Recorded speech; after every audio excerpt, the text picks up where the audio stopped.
తొందరలోనే పోతారు వీళ్ళు.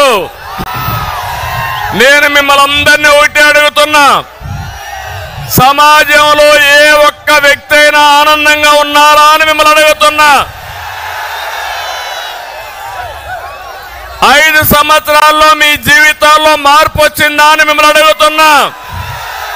మీ ఆదాయం పెరిగిందా అని మిమ్మల్ని అడుగుతున్నా.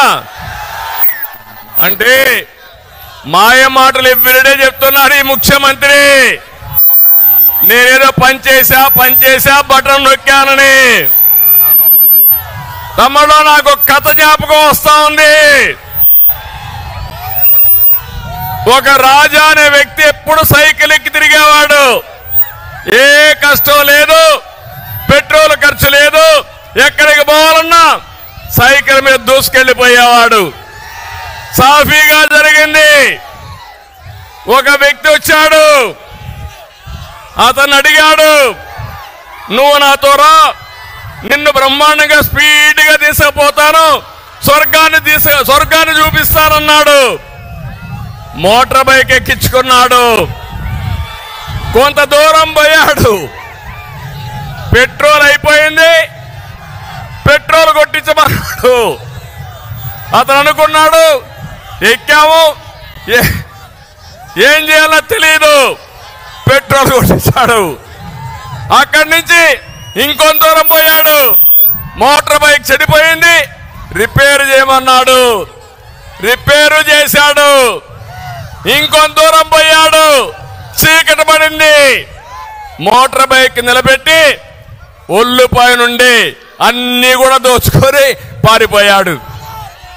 అంటే మీరు గుర్తుపెట్టుకోవాలి, ఈరోజు ఈ ప్రభుత్వం మీకేం చెప్పింది? కరెంటు ఛార్జీలు పెంచమని చెప్పారా లేదా? పెట్రోల్ డీజిల్ పెంచమని చెప్పారా లేదా?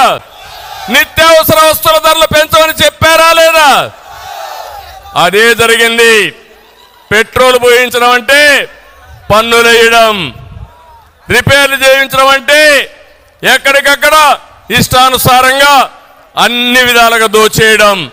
మూడోది, రాష్ట్రాన్నే విధ్వంసం చేశాడు. ఈ విషయం మీరు గుర్తుపెట్టుకోవాలి. ఈరోజు ఈ జిల్లాలో ఏ రోడ్డైనా బాగుందా తమ్ముళ్ళు అని మిమ్మల్ని అడుగుతున్నా.